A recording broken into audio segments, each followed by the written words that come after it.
आपने सुना, चाहे वो नरेंद्र तनेजा हो, केडिया साहब हैं, टैक्स एक्सपर्ट हैं, उन दोनों का दावा है कि इसके जरिए, टैक्स कट्स के जरिए और इन स्लैब्स के जरिए एक बहुत बड़ी राहत दी गई है। 7,53,00,000 लोगों ने इनकम टैक्स फाइल किया था, उसमें से 5 लाख लोग इस नई स्कीम के अंतर्गत गए थे। 7,48,00,000 लोग अभी भी पुरानी स्कीम में हैं। तो जो इतना बड़ा फायदा है वो 5 लाख लोगों को ही मिलने वाला है। सबसे पहले तो मैं ये समझा देना चाहती हूँ। लेकिन पते की बात आज सिर्फ इनकम टैक्स की स्टोरी नहीं है। वो जैसा कि लोगों ने कहा, लोग इस देश के बड़े समझदार हैं। जो 2 लोगों ने मुझसे पहले बोला, जनता बोल रही थी ये व्हाइट वॉश है, ये आई वॉश है। सवाल इस बात का है अंजना जी, मैं आपके सामने 3 आंकड़े रखना चाहती हूँ। शिक्षा पर पिछले साल बजट खर्च इससे भी कम हुआ था, लेकिन budgeted amount 2.6% of the GDP था। इस बार बजट में उसको 2.5% जीडीपी का कर दिया गया। स्वास्थ्य पिछले बजट में 2.2% ऑफ द जीडीपी था, वो घटा के 1.9% कर दिया गया।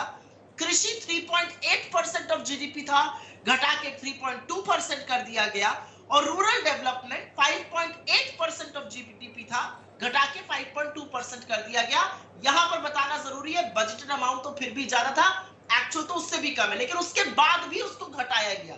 तो मुझे आप सिर्फ ये समझाइए कि सरकार की प्रायोरिटी क्या है। शिक्षा, स्वास्थ्य, कृषि, ग्रामीण विकास, अर्बन डेवलपमेंट का भी बजट घटा दिया गया। सरकार की प्रायोरिटी क्या है, पहला सवाल। और दूसरा सवाल, क्योंकि पहली तिमाही में इस साल 13% ग्रोथ हुई थी, दूसरी तिमाही में 6.3% ग्रोथ हुई थी, तो थर्ड और फोर्थ तिमाही में जो ग्रोथ 4 और 4.5% होने वाली है, उसके बारे में सरकार क्या करेगी। क्योंकि कम ग्रोथ का मतलब है कम आय, कम नौकरियां और ज्यादा गुर्बत। उसके बारे में सरकार क्या करेगी, ये एक्सप्लेन करना यहां पर बहुत जरूरी है। 5 लाख लोगों को आपने राहत दे दी, बहुत बड़ी बात है। 7,48,00,000 लोग अभी भी पुरानी स्कीम में है, वो छोड़कर जाने वाले नहीं है, क्योंकि यह आई वॉश है।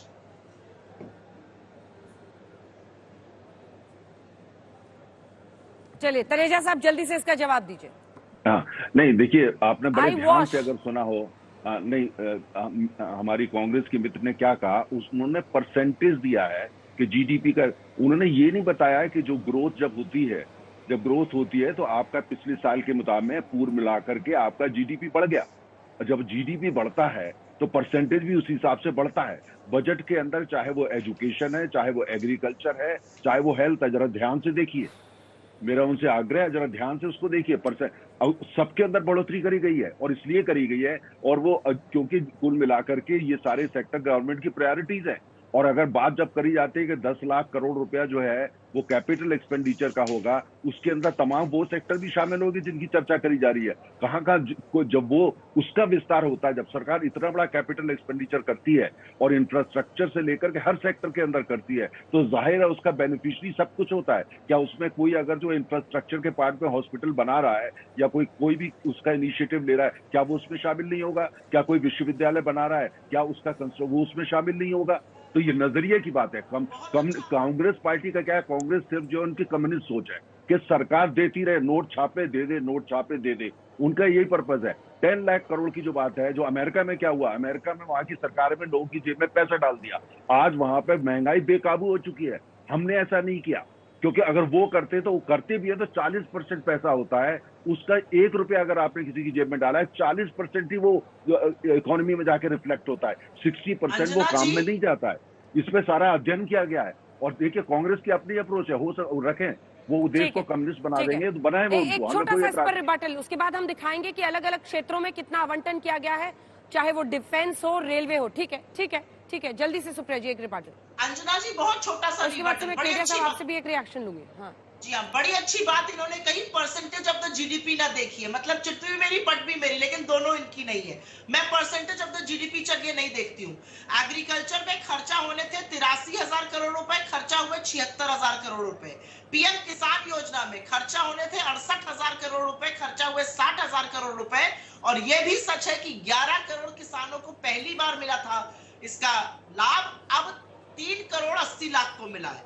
एजुकेशन में खर्चा होने थे 1,04,000 करोड़ रुपए, खर्चा कितने हुए 99,000 करोड़ रुपए।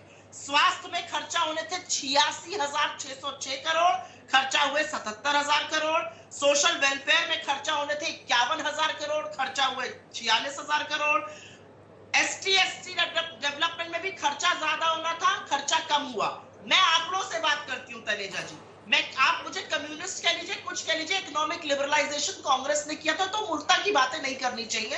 मैं फिर से सवाल दोहराऊंगी, और सवाल वही है कि इस देश की बजट में आज अनएम्प्लॉयमेंट, गरीबी, महंगाई के बारे में क्या है।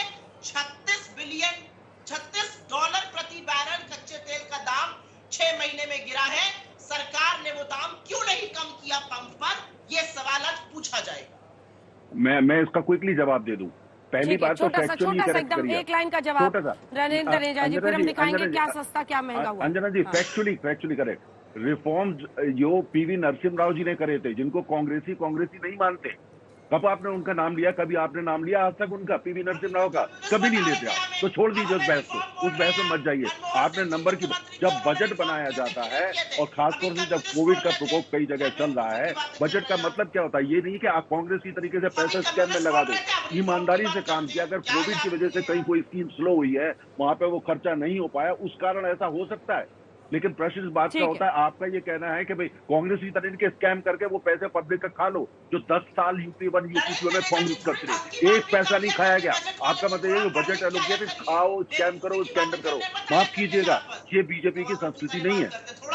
पब्लिक का पैसा है, मेहनत का पैसा है। स्कैम एंड स्कैंडल की सरकार नहीं है। एक साथ नहीं, सुप्रिया जी।